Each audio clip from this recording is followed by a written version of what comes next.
Este video es sobre todos mis emprendedurismos y yo me considero realmente un emprendedorista frustrado porque he tratado de lograr ciertas cosas que no se han dado en los últimos años.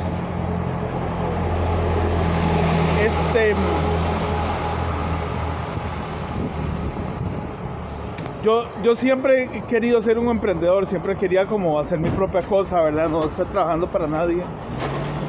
Pero luego me arrepentí un poco de esto, ¿verdad? Dije que tal vez se me limitaban las posibilidades y no aprendí a ser empleado, entonces aprendí un poco cómo ser empleado, pero realmente nunca me gustó mucho, ¿verdad? Pero yo he tenido muchos emprendedurismos y la mayoría, o sea, en teoría es bonito el proceso, pero nunca han generado el éxito que yo quería, ¿verdad? Por ejemplo, uno de mis primeros emprendedurismos fue cuando mi mamá tenía una finca. Yo me puse a analizar cuánto ganaban las vacas, cuánto generaban, y yo le dije a ella que básicamente estaban generando una pérdida. Ese fue como uno de mis primeros proyectos. Yo habría sido un adolescente, ¿verdad? Luego, al entrar a la U, uno de los emprendedurismos que más me gustó, que para mí sí fue un éxito, fue haber estado vendiendo artesanías en el pretil, porque me permitía conocer gente, generaba dinero, era algo que me gustaba hacer. Era una excelente manera de hacer ingreso a esas edades.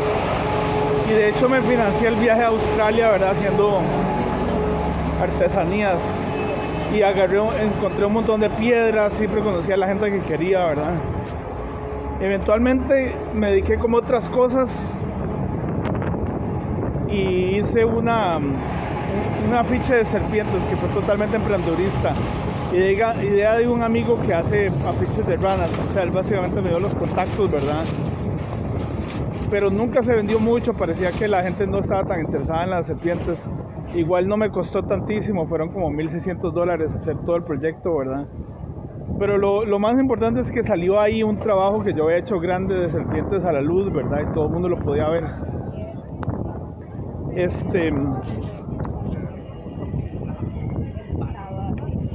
Eventualmente también le dediqué cierto tiempo a la finca, a sacarla adelante, pero había muchos problemas asociados a sacar la finca adelante. Por ejemplo, lo primero es que el peón, ¿verdad? La persona que trabajaba conmigo, habían problemas con él siempre, ¿verdad? Él no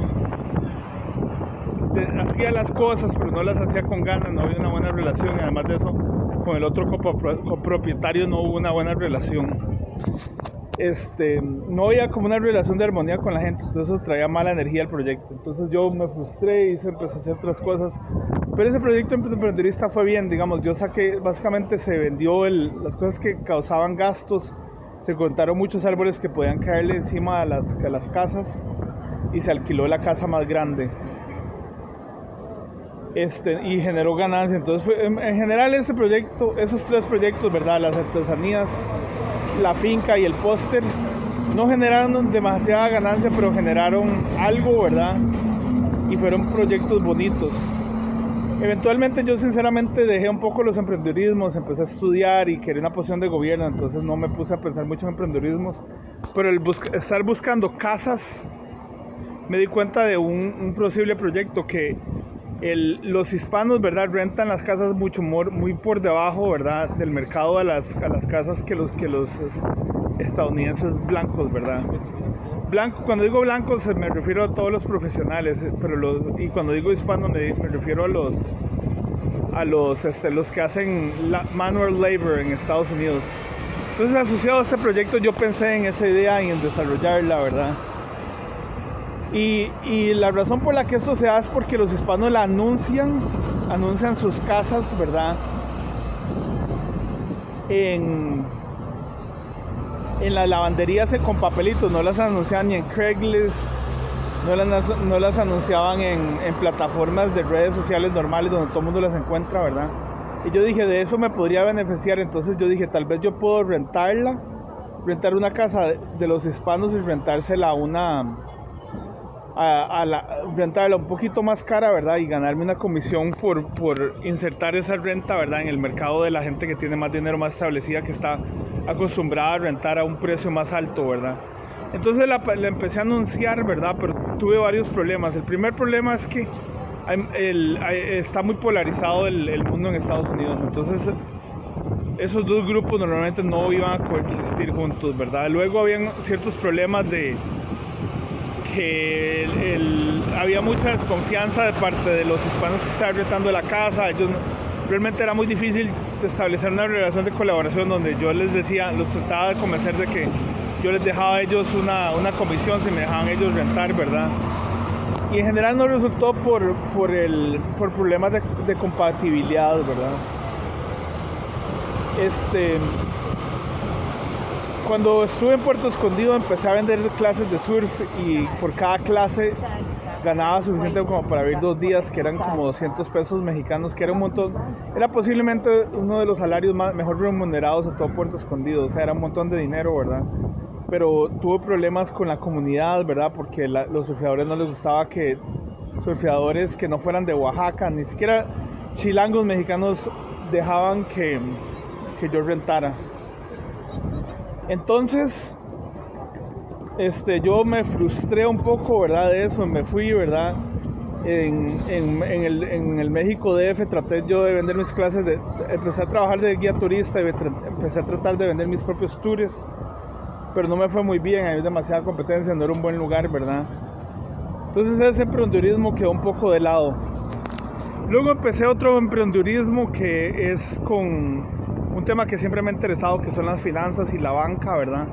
Entonces empecé a vender clases, servicios de consejero financiero a gente que quería invertir especialmente en criptomonedas. Y esta idea es buena, ¿verdad? Y de hecho yo empecé a asesorar a gente así gratis para tener práctica, ¿verdad? Y me di cuenta que habían algunos problemas. El primero es que la gente, especialmente alguna gente no se sentía un poco humillada que yo le estuviera dando consejos de dinero. O sea, había un problema de ego, ¿verdad? Entonces hay que escoger muy bien a la gente con la que uno está asesorando, ¿verdad? Después, supuestamente la ganancia que yo iba a hacer no era por hora, sino era por comisión de dinero ganado, y el dinero era muy alto, ¿verdad? Después había como un problema de credenciales, como que traté de venderle mis servicios a alemanes, y también había como un problema de ego, ¿verdad? Como que no sé si ellos sentían que yo no les iba a dar buenos consejos, o trataban de ponerme a hacer un montón de pruebas, ¿verdad? Y al final no resultó tan bien. Además, por ejemplo, aquí en Gran Bretaña, en Estados Unidos, hay un problema de elitismo, ¿verdad? De certificaciones, donde hay que tener yo no sé cuántas certificaciones, valen no sé cuánto, ¿verdad? Y hacen un examen, entonces está muy... hay un cierto nivel de riesgo, ¿verdad? Por parte de un compliance, de no seguir las leyes, hacerlo todo, digamos, con el libro, seguir el libro, seguir las ideas ya establecidas de eso, ¿verdad? Entonces yo como que me frustré un poco, y además había mucha tela de duda en cuanto a todos los emprendedurismos, ¿verdad? Y dejé ese proyecto de lado. Entonces estos son como algunos de los proyectos emprendeduristas que yo he hecho.